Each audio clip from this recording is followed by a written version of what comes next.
नमस्कार दोस्तों, the global आई में आपका स्वागत है।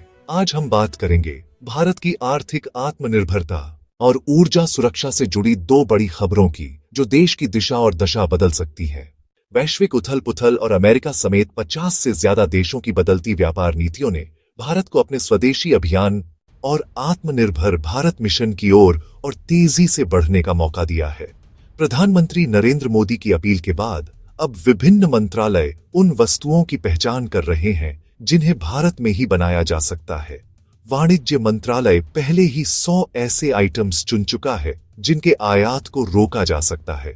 मकसद है छोटे छोटे आयातित सामान की घरेलू स्तर पर मैन्युफैक्चरिंग बढ़ाना, ताकि छोटे उद्यमियों को बढ़ावा मिले और देश की विदेशी निर्भरता घटे।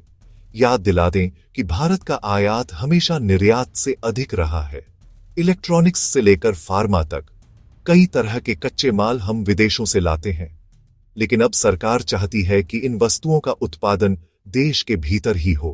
इसी कड़ी में रेयर अर्थ मिनरल्स और कच्चे माल के घरेलू विकल्प खोजने पर भी जोर दिया जा रहा है। केंद्रीय मंत्री पीयूष गोयल ने हाल ही में कहा कि भारत का फोकस अब आत्मनिर्भरता और सप्लाई चेन सुरक्षा पर है। अब बढ़ते हैं ऊर्जा की दुनिया की तरफ। भारत की ऊर्जा कहानी में एक नया अध्याय जुड़ा है। पिछले हफ्ते केंद्रीय पेट्रोलियम मंत्री हरदीप सिंह पुरी ने अंडमान सागर में प्राकृतिक गैस की मौजूदगी की पुष्टि की। पुरी ने इसे ऊर्जा के अवसरों का महासागर बताया। यह खोज ऑयल इंडिया लिमिटेड यानी OIL ने की है। अंडमान द्वीप समूह से 17 किलोमीटर दूर, समुद्र की 295 मीटर गहराई में और जमीन से 2650 मीटर नीचे ड्रिलिंग की गई और नतीजा 87% मीथेन वाली प्राकृतिक गैस की मौजूदगी। महत्वपूर्ण बात यह है कि अंडमान बेसिन में पहली बार गैस मिली है। पुरी ने इसकी तुलना दक्षिण अमेरिका के गुयाना ऑनेल फील्ड से की, जिसने वहां की पूरी अर्थव्यवस्था बदल दी। रिस्टार्ट एनर्जी के मुताबिक अंडमान बेसिन में 360 से 370 मिलियन मीट्रिक टन तक हाइड्रोकार्बन हो सकता है, जो भारत की 50% ऊर्जा जरूरत पूरी कर सकता है।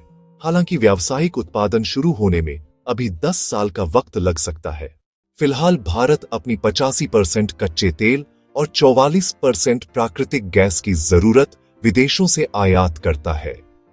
अगर अंडमान की यह खोज सफलतापूर्वक व्यावसायिक रूप लेती है, तो भारत की आयात निर्भरता घटेगी और ऊर्जा सुरक्षा मजबूत होगी। दोनों खबरों को एक साथ देखें तो तस्वीर साफ है। भारत एक ओर स्वदेशी उत्पादन और आत्मनिर्भरता पर काम कर रहा है और दूसरी ओर ऊर्जा के क्षेत्र में नई संभावनाएं तलाश रहा है। चाहे छोटे उद्योगों को बढ़ावा देना हो या अंडमान से निकलने वाली गैस, इन कदमों से भारत की अर्थव्यवस्था को $4 ट्रिलियन से $20 ट्रिलियन तक ले जाने की दिशा में मजबूती मिलेगी। यानी साफ है कि आने वाले सालों में भारत की राह है स्वदेशी भी और ऊर्जा में आत्मनिर्भरता भी। यही भारत को दुनिया की बड़ी आर्थिक ताकत बनाएगा और इस अनिश्चित दुनिया पर निर्भरता कम होगी और भारत अपना रास्ता खुद तय कर सकेगा।